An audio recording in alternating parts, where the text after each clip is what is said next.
Hey, what's up, friends and family? Welcome back to another episode and the final episode of the E2KG Entertainment Cruise limited series run of Correction X.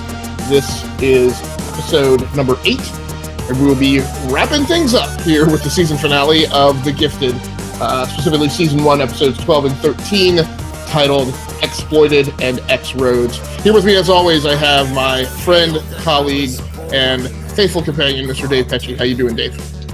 Doing good, man. I'm doing good. How are you? Good. A little busy.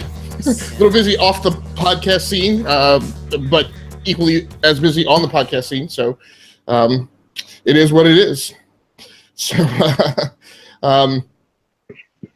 so here we are at the end of another one of our, I was going to say short journeys. I'll call them medium journeys with our shtick of specifically focusing on entertainment that is of the short season run, this one being 13 episodes, which is kind of our sweet spot. Although the 8 episode runs are fine as well. I guess I mentioned 8 episodes because the wife and I are just wrapped up season 1 of Stranger Things. So that was also enjoyable. So yeah. I think so. As it mentions in the byline, if you're joining the live show, if you read the little introduction blurb that I actually spend much time and agonize over writing those 4 to 8 lines of introductory text in the subheading beneath our podcast.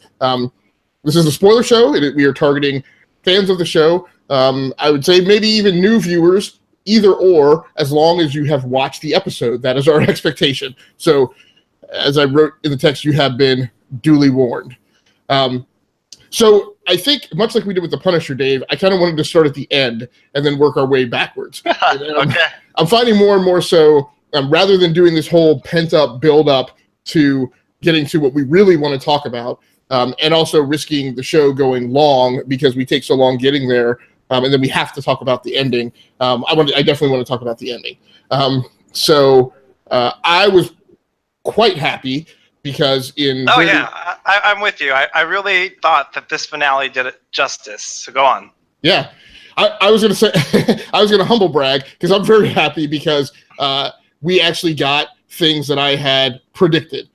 We got the new rise of the Brotherhood of Evil Mutants. And as I had been predicting, Polaris was one of the ones who switched sides. She was actually the primary generator of the move. And Andy was one who came over as well. Despite the head fake back in, I can't remember exactly what episode it is, but it was the episode where they were trying to take down the power plant so that the other tactical team could go in and take down the Hound program at Trask HQ. The one thing that I will interject that I thought was really perfect was Polaris's descent into the Brotherhood. Her final words before she took down the plane was, and I'm paraphrasing, but it went something like, "It's time for a new world order," and that was just so. Oh, go on. I think the quote was, "I want to build that world," or "I want to build a new world." But it was we would need more time to do research. I want to say that was a direct repeat or very much akin to a line that Magneto. Exactly. Well, yeah. No, I think it was that's what I was. It's straight from the comics from Magneto, and it makes me think of House of M and Genosha, and all Mutants Land, and so I really love that reference in there. And there was a lot of subtle Magneto references. The hospital scene where she's got the emblem of M, and it's got that kind of magenta Magneto red color to it. But surprisingly, we never heard the word Magneto shouted once. So that's. So I want to talk about that a little bit. It's very strange to me, and it's very bothersome because we've done this before, right? We did this for season after season after season on the CW. We did it on Arrow with them never wanting to mention Batman. And we did it especially on the first season of Supergirl with her refusing to ever mention the Superman. And I was so glad when they got rid of that in season 2 of Supergirl. I don't get it. Like, it would be different if these were two completely different teams working this content, but at least at the outset, this was Bryan Singer's thing. Now, Bryan Singer has since been ousted from Fox, and I believe he is also off of the X-Men property as well. But like, there's no reason in a Bryan Singer show for there not to be a mention of a Bryan Singer character, right? Like, it's just so strange. It's like, we know it's Magneto, they know it's Magneto, right? Just say it, right? So yeah, that whole thing bothered and irked me the whole time. Yeah, so we're on the same page there. It's like, come on now. Other than that, I totally agree with you. I really loved all of that. So go on. What were you? I interrupted you. So. No, that was it. I was just saying, very, very often we sometimes watch these shows and we get to the end and we don't necessarily feel like, various feelings, right? We feel like we didn't get the payoff that we deserved. And oftentimes, I'll call all the CW shows out for this as well. You feel like the ending is something that the show didn't earn, right? They're trying to do like a mirror of a comic book thing, and they jack an ending or a reset of a new status quo without really doing the work to that build-up. So this was very satisfying. It felt perfectly paced. It felt perfectly timed. The length of the season was spot on. Matt Nix mentioned that he didn't want to do a 22, 24 episode regular season. He felt like he needed to keep the story tighter. And it arrived right at the point that it needed to at the time that it should have. So I was incredibly happy with the ending. So go ahead with your general thoughts, and then we'll do some specific breakdowns and decomps. Yeah. Overall it was really good. There was definitely points. I definitely feel maybe now that we're with Fox that maybe we can see bigger budget, or now that we're with Disney that there's a bigger budget and with movie rights. Actually, I don't know how that works. If they're gonna, it would be weird. I mean, maybe we should talk about that later, or maybe we can talk about it now. Depending if Disney wants to pick up the current movies or do a reboot, would it make any sense for them to carry over any of the characters? If they're not going to, be returning to the big screen. Yeah, so here's my thing with that, and I was definitely thinking it over today. One of the things that's enjoyable about The Gifted is it's this weird in-between show, demographically in terms of age of the characters, right? They're kind of a little New Mutants-ish, not quite X-Men-ish in terms of age, but they're somewhere in between, right? And then you mix into that the cast members that are the older characters, the Von Strucker parents, or the Strucker parents, but they're kind of a different thing. But then you also have older mutants like Shade, and some of the grown up mutants who were in there. We saw a couple other kind of older, I would say older gentlemen. I didn't notice any older ladies who you didn't really have that in the X-Men movies so much. They were all kind of that same kind of young 20-something, early 30-something kind of demo. So I don't know. But the thing I struggle with is if they do some interconnections with the movies, I don't really know where this team fits. Yeah, and one of the things that was interesting that I don't know if you caught it in the episode was Senator Montez mentions we don't want another incident like with the Sentinel robots. So that already told me, okay, so timeline-wise, we're kind of like a little bit past kind of the 90s X-Men decade where the Sentinel robots were out there and trying to capture, mutants. So this is a little bit in the timeline. And then we also had a reference too where the X-Men have a lawyer, and I looked up her name, Evangeline, and she's a mutant, and she's in the comics, and that was kind of a cool reference. But it was kind of interesting that if the X-Men have a lawyer, it leads me to believe there's still some sort of present X-Men group. If they're somewhat established, it makes me wonder if they're going to be, if the current X-Men right now is maybe not led by Charles Xavier, but maybe it's led by Storm or Wolverine in this version. I think that'd be interesting too, or even a Kitty Pryde-led X-Men. And there's also rumors of a Kitty Pryde movie coming out. So I don't know if that at all will be or can be connected with the Gifted.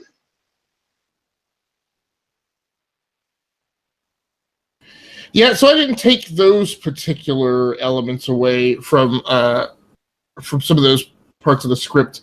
So when he mentioned the incident with the Sentinel robots, I just thought Montez was talking about the incidents in the first episodes of this season of The Gifted. I didn't think he was calling out to the comic books, but he could have been. I mean, this is one of the things with the X-Men is even without Bryan Singer. Well, because I think they're the ones in the episode, or sorry, in The Gifted, they're called the Spiders, right?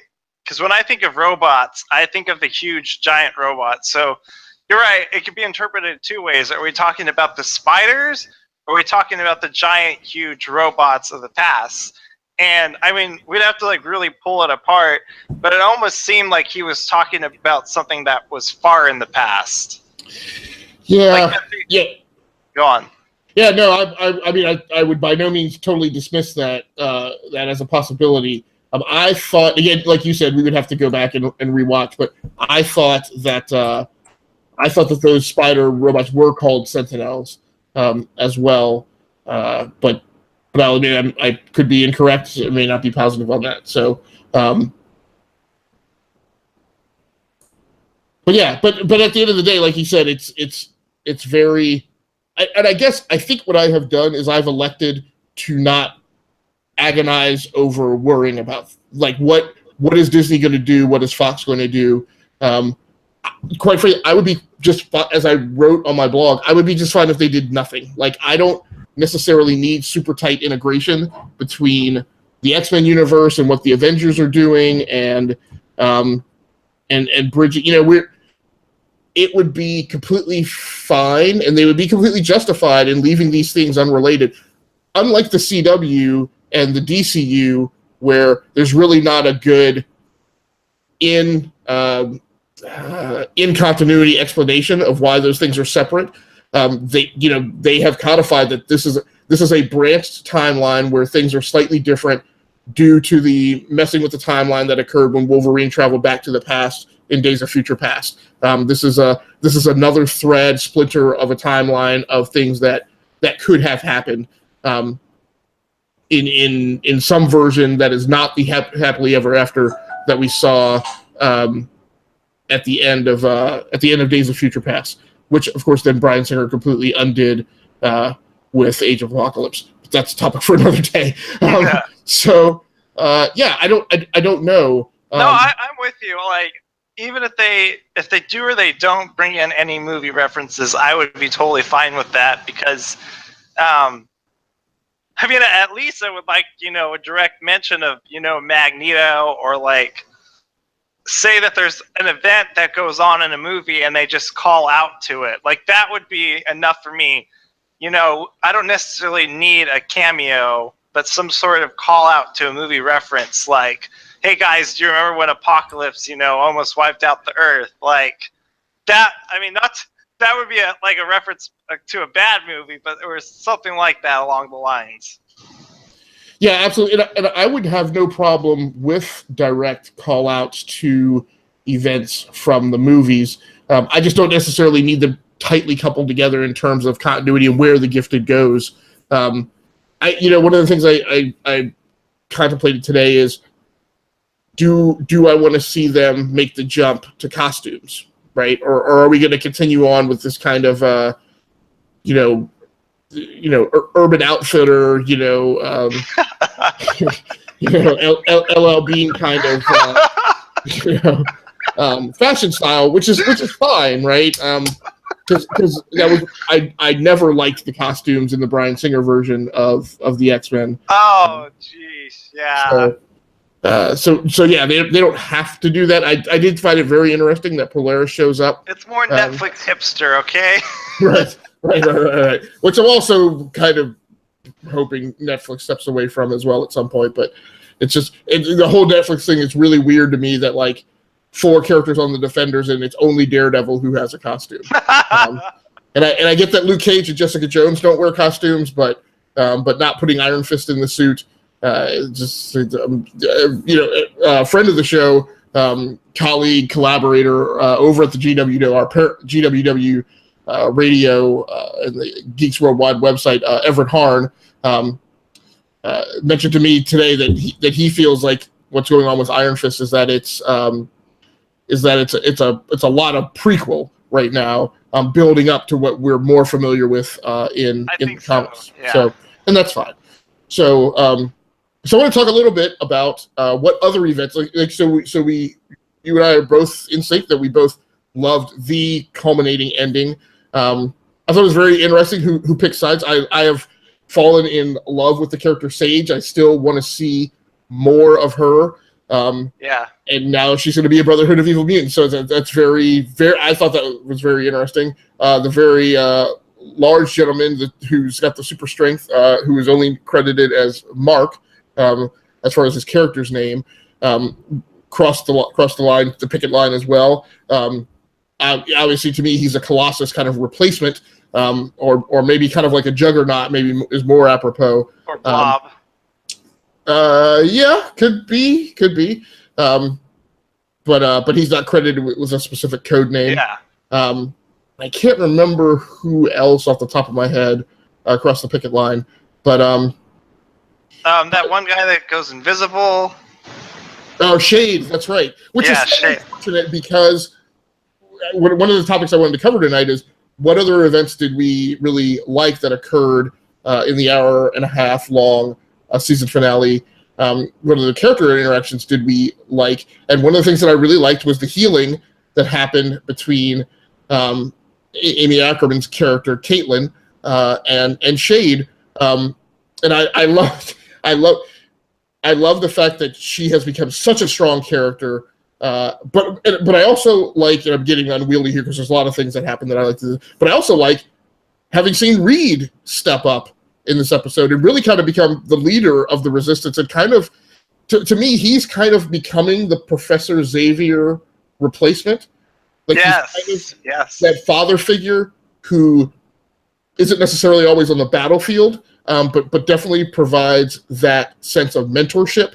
I love the fact that he declared, "I'm a mutant also," in his St. Crispin's Day speech, as he was trying to get everybody pumped up to defend and then escape the Mutant Underground HQ. So, but yeah, so that's unfortunate that he crossed over. I'm like, so here he and Caitlin have come to this understanding, one where he respects her, and to a certain extent is willing to follow her commands, but then he crosses the line. But I guess I do like the parting shot between them where he said, "Look, I get that you're trying to help, right? And this isn't, you've earned my respect, but yet I'm still going to cross this line." So yeah, so what other character progressions in this episode did you like in particularly note? Character progression wise, let's see. I really liked what's his name? The one with the solar hands. Eclipse. Eclipse, yeah. Yeah, Marcos Eclipse, yeah. I really liked seeing how he dealt with Lorna and all of that, and all the chances that he's given her. Like, even after she blew up the plane, he's like, "Come on, Lorna, don't do this," And at that point, some guys would be like, "Forget it, you're crazy. I want the baby." But But instead he's like, Laura, just turn around now and come back to us. And she's like, no, I've made up my mind. Not a lot of the Frost sisters in this episode, I feel like, which I was kind of glad. Oh, the whole Blink reveal was really shocking too, that she was a part of the Brotherhood. So that was another great setup, and could be really good for season 2 plot movement. And the whole kiss was really good too. That finally happened between her and Thunderbird. So all of that I really enjoyed. Yeah. So if you go back, I had a few moments to dig into her background and story. So if you go and pull the thread on her from the comics, there is a storyline, a little subdued because I think it was mentioned like once and never really thoroughly explored, or maybe just explored in one variant run of the X-Men. She is theoretically a descendant of Apocalypse.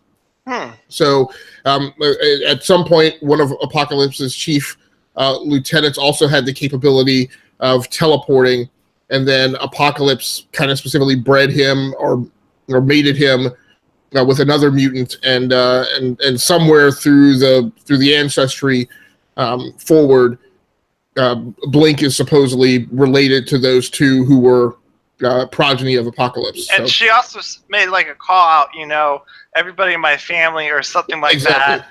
Right, yeah. And that's actually what caused me to go off and spool off and find like, what is she talking about? So yeah, that's really interesting. I like. So you mentioned that there wasn't a lot of the Cuckoos. I actually felt there was a healthy amount, and I continue. And maybe episode 1. I don't think, or sorry, episode. What is it? 12. Yeah. Not as much as 13. Right. Yeah. Wonderful. So apparently, so a couple of things. Number one, that actress, Skylar Samuels, I think is her name. I'll find it here momentarily. But she has been promoted to season regular, so she has been credited as a guest star since her appearance. She is now fully signed on to be a season regular for season 2. I think we mentioned last season. Did we mention? I don't think we have. So I think the last time we podcasted, they hadn't been confirmed. In fact, they hadn't. So last episode, episode 7 of Correction X, shortly before the episode, I picked up a thread on rumors that the season had been silently renewed, that it had been renewed, that verbal agreements had been made, but Fox was not ready to make a formal announcement, so everybody was supposed to keep it on the DL. Shortly thereafter, I think a couple days after we podcasted, it was confirmed by Fox in an official statement that The Gifted is up for season 2. Yeah. Twitter hit, you're right. Yep. And then Skylar Samuels, who plays Esme, Phoebe, and who's the third one? I don't remember. Is it Sophie? Sophie, yeah. Yeah. Is signed on to be a season regular in season 2. I also caught a few quotes from Matt Nix, who mentioned that the way they filmed that, underneath the CG, those are actually 3 different actresses. So they are really. Yes, that's interesting. Yeah. So body language, motion capture, yada yada yada. Those are 3 discrete performances going on, and one of the things Nix mentioned was he wanted to be very specific that those other 2 actresses are performing, like the facial similarities and the facial differences, right? Because one of the things I love is how you can hardly tell that they're different people. Right. Yes, and they each are learning to mimic each other's mannerisms and to play off of each other and to emote similarly, but at different times. Like if you notice when they're on screen, all 3 of them have distinctly different feelings, right? For any given thing that's going on at a time. At any one time, one of them is offended, the other one is kind of aloof and sarcastic and looking down on the rest of the mutants, and the other one might be trying to play it a little more empathically or empathetically. So that's it's an incredible performance when you look at it in culmination when all three of them are on screen. So I was very impressed by that. They continue to be one of my favorite dynamics in the show. Both when all three of them are on screen and when they're each working separately with each of the different mutants. Sorry. Are you go ahead. Okay. Yeah, go ahead. I was gonna talk about. I'm very annoyed what they did with this character. You definitely know who's gonna come back, and you know he's gonna be more annoying than ever. Jace Turner, and his resignation from the FBI or whatever, it was just kind of like, oh, come on. Like, I was expecting kind of all of a sudden he turns into a mutant and kills somebody in that room, but he just throws down the badge and walks out. It's very interesting with him. I go through this whole love-hate relationship. Absolute mad respect for the actor Kobe Bell. He has hopefully we will. If we keep working at him, we can get him to follow us on Twitter. But he has retweeted us on a couple of occasions, so he has appreciated the fandom. I'm hoping we can get some level of engagement with him in between season 1 and season 2, maybe. But I go through this whole love-hate relationship with him, and at the end of the day, I guess I don't hate him for his hatred. I hate him for his I don't want to call it lack of. I hate it because he is so often right on the precipice of seeing the light, right, and seeing that what he's doing is wrong. And whenever he gets close and becomes slightly more altruistic, something happens and he retreats back. It's almost as if for the character, and I think this is maybe true of a lot of people, it's easier to hate, right? It's easier to have a target. So and you retreat into that in a lot of cases when you're confused or unsure and uncertain. So, but yeah, I spend a lot of the time kind of hoping he will get his comeuppance, look, I've lived and worked in that bureaucracy, in similar bureaucracies my entire life. I felt that the agency was right on point, right? That he was definitely going a little rogue and stretching things a little far. And I was glad to see him get his hand slapped. I'm very curious to see what he's going to do now. The stage is kind of set maybe for him to become a vigilante. All of the Marvel movies definitely take things and kind of skew them in a direction from a character base.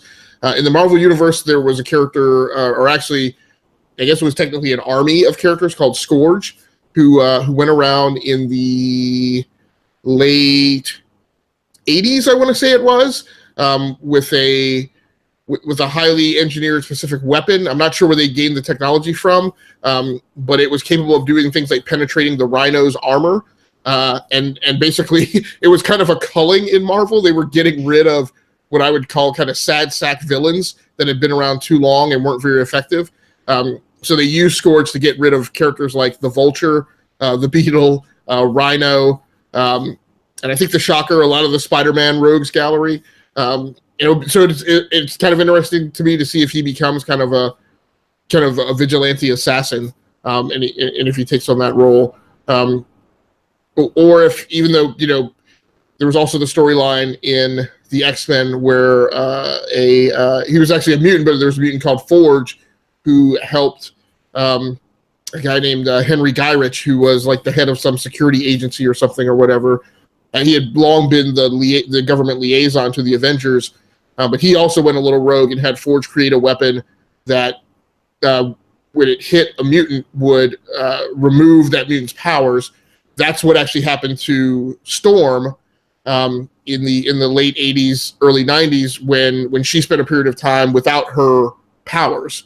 And I'm wondering if kind of maybe that's the direction they're going to go with him. So what did you think about the whole dynamic between the Strucker children this episode? It was really good lead up to the split, you definitely saw Andy going his own way and Lauren going her own way, and we finally got to see them agreeing to use the power and the impact it had. And it makes me really wonder, like, where are they going to go next for season 2? Because there was no trailers that I saw of what's, because I don't even think they filmed for season 2 yet, you know? Because I don't think they knew that there was going to be a season 2. So it's going to be interesting what the new direction will be. Do you think Andy comes back from this? No, I don't think so at all. I think that I honestly was expecting one of the parents to die, but I'm kind of glad that neither of them didn't, because it was just too much of a happy kind of. It didn't feel like it needed a death after all, you know, because I feel if anything like that should happen, it would be better in season 2. And I really liked the fact that they got the grandma involved. That was really good. And then the whole interaction with the grandma and the kids was really good, you know, because Lauren thought, you know, oh, do you not accept us because we're mutants? She says, no, it makes you better that you're mutants and that you're handling this so well. And that warm grandma's hug was just, it was touching to me, because, like, I remember my grandma giving hugs like that. So I thought that was great, and leading up to that, I also sent you a link, and I guess there was a reference with that other professor in there, and I did some reading up on it, and apparently there is no Madeline Rismond in the Marvel Universe, but there is a geneticist named Deborah Rismond, introduced in the 2000-2003 animated series X-Men Evolution as the creator of X-23. So very interesting that there could be some sort of reference coming our way to X-23 or Wolverine with this geneticist that we know is going to be a huge part of season 2. That they're going to try to, you know, dig further into the dad's research. Yeah, so I wasn't sure what her play was. When they said the name Madeline, it made me think of Madeline Pryor and her relationship with Cyclops. So yeah, it's definitely tough. You know,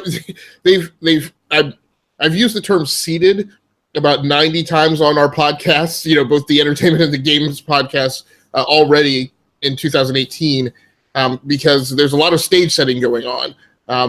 They have dropped a lot of things throughout the course of these 13 episodes of The Gifted. They've mentioned the Weapon X program, essentially. Yep. Excuse me. And lots of other things. So yeah, they really have kind of made it wide open. But you know, they mentioned here, you know, one of the things I talk about is, while I'm not running downhill begging to see integration between the Marvel universe and the X-Men universe. But I do feel where there's a little more flexibility to dabble is if they do that on the TV side first rather than the movies. And I feel like S.H.I.E.L.D. in the Avengers universe, and some of the TV things going on, because that's the nice thing about S.H.I.E.L.D. is they are a ubiquitous entity within the Marvel universe. And they more so regularly show up around Captain America and the Avengers, but there's definitely interaction between them and mutant kind.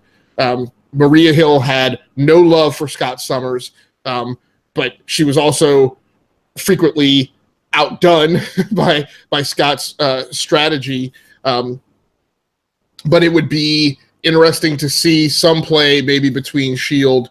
And the X-Men. Via The Gifted or some other TV vehicle. So, and it mentions here with this Madeline Rismond character that she at some point worked for Hydra, but then eventually defected to S.H.I.E.L.D. as well. So, so that's another, man, it's going to be so interesting. We're like already looking forward to this new character.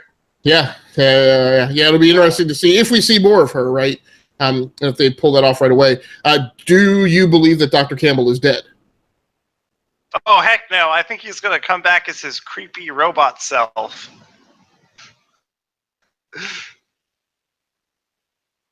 So I was curious for a while because they did such a long build-up.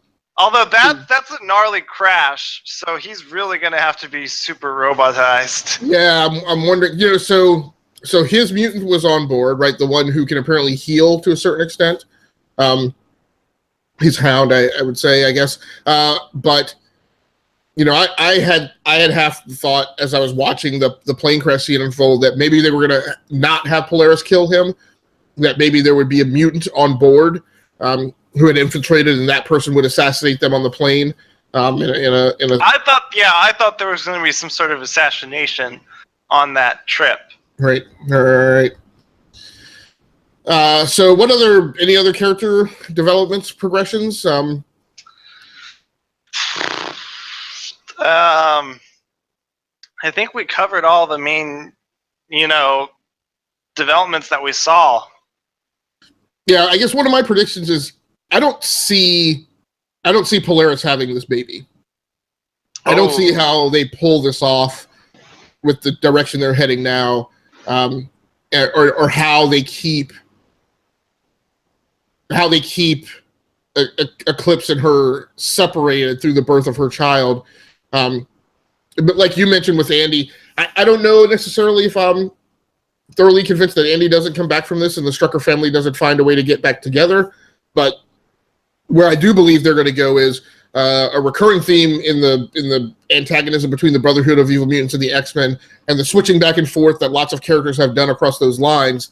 But one thing that does often happen is that a disagreement in philosophy and ideology that leads to one person shifting sides or the other. Just as frequently, you get events that happen in battle when they're facing off against each other that result in extreme hatred that characters don't come back from. Right? One character killing another. I can see a fight breaking out between the Brotherhood and the Mutant Underground, and somebody doing something to Polaris that causes her to lose the child, and that just creating a psychotic break with Polaris where there's no way that she comes back from the path that she's taken. I can see Andy doing something to someone that creates an extreme schism from which he can't return to the Strucker fold. I felt like when Lauren mentioned to the mother, Caitlin, Amy Ackerman's character, that Andy had changed and that it was like permanent, like he wasn't the same person, I definitely felt like the look that came across her face was that look of a parent who it's kind of, I mean, in TV land it's more extreme, but in the real world, to me it's the look of a parent whose son or daughter has committed a crime. They know that they've committed a crime, and they know that they're going to have to turn their son or daughter in. Right? It was the look of, am I going to have to make the recommendation that they put my son down, right, for the betterment of humanity? Has he gone around a bend that he can't return from? So, I'm definitely curious to see what happens. How do you feel about? I like the characters of Reed and Caitlin. I like how they've grown and how they've woven into the Mutant Underground through this season. Now that, so the key thing that's different now in season 2 is, you didn't have mutant on mutant crime in season 1, right? The Mutant Underground didn't have any similarly gifted beings to fight. Yeah. If season 2 becomes about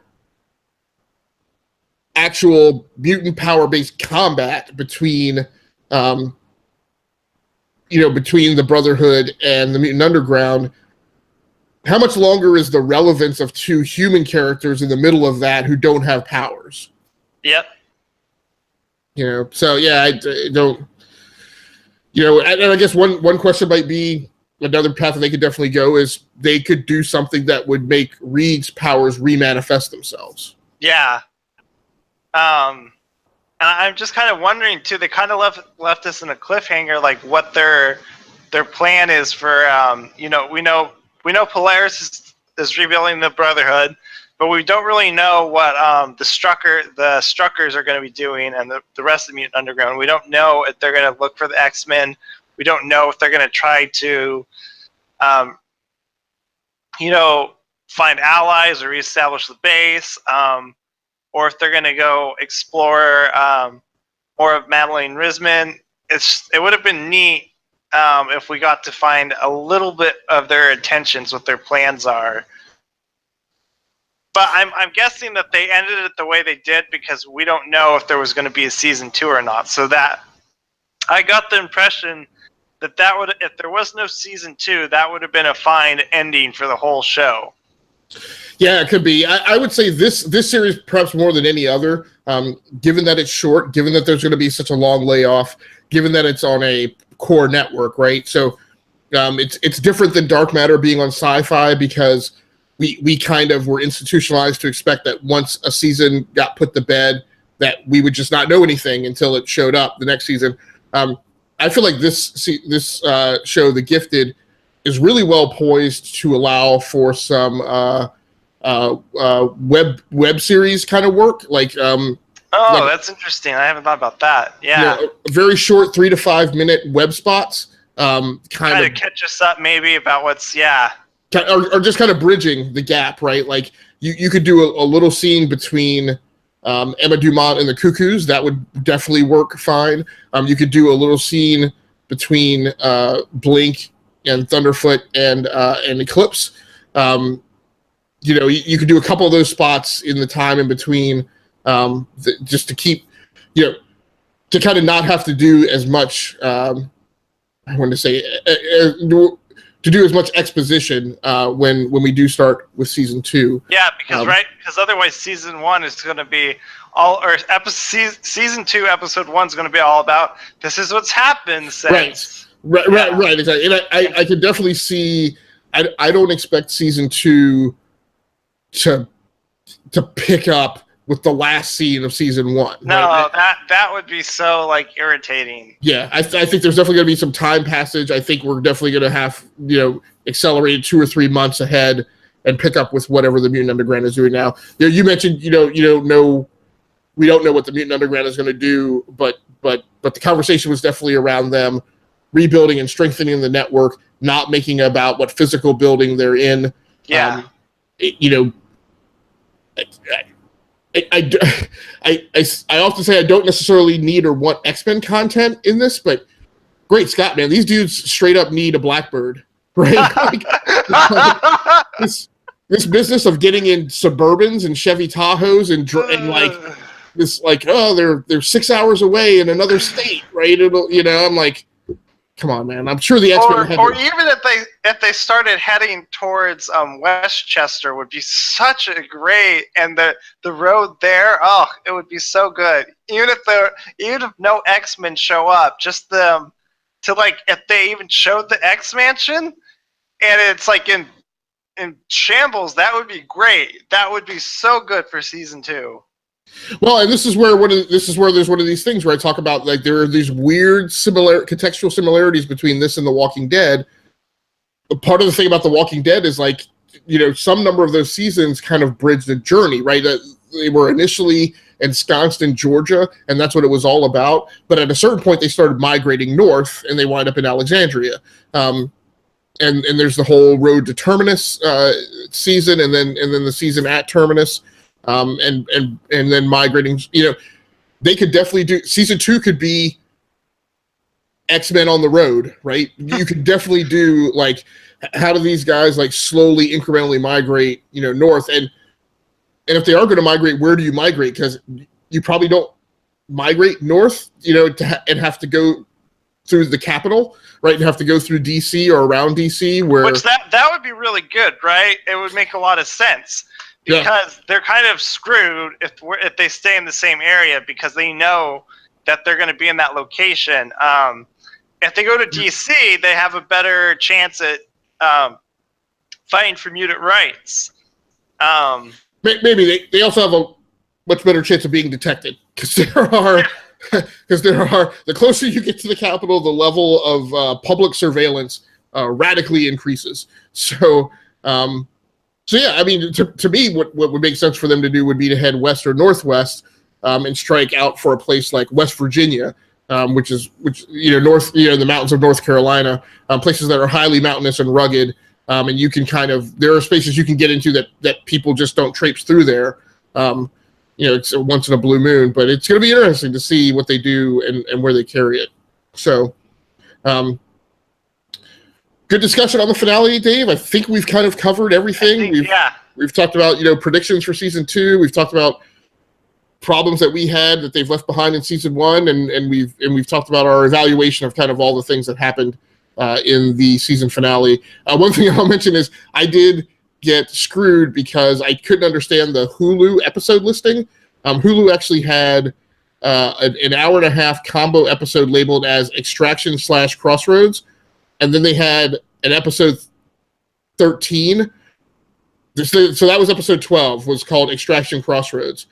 No. Episode 13 was called Extraction. And I'm like, but there were supposed to be 13 episodes. So I ended, so I watched the hour and a half thing, which was actually Extraction and Crossroads linked together in one video file. But I ended it. The disappointing thing is I ended it and I was like, oh, this is so awesome. I've got like 45 minutes more of the season finale to watch. And then I started it and I'm like, wait, this is the beginning of the last thing. I've already watched. I'm like, no, it's over. I'm like, no, I thought I had 45 minutes left of the Gifted. Oh, no. It was highly disappointing. It was soul crushing. But that's the way those things roll.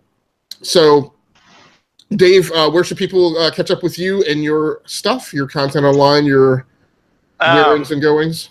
I'm on Twitter at comicbookguy90. That's where you can find me.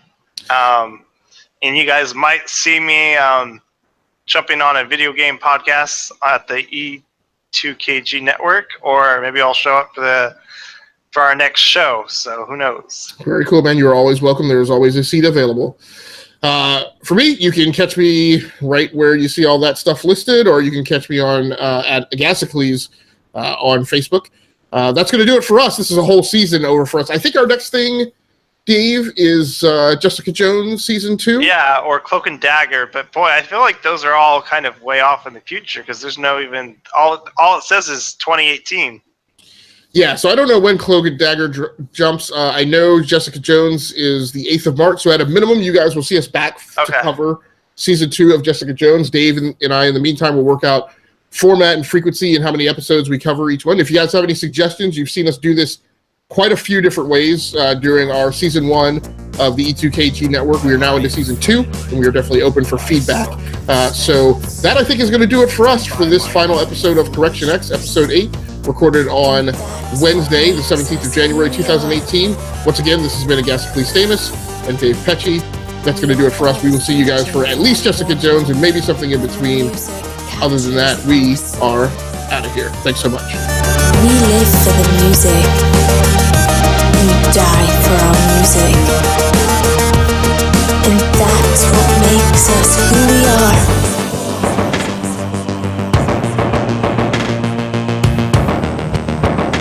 These things trouble me the most. I want to be pure, but I fall so short. Corrosion, rust.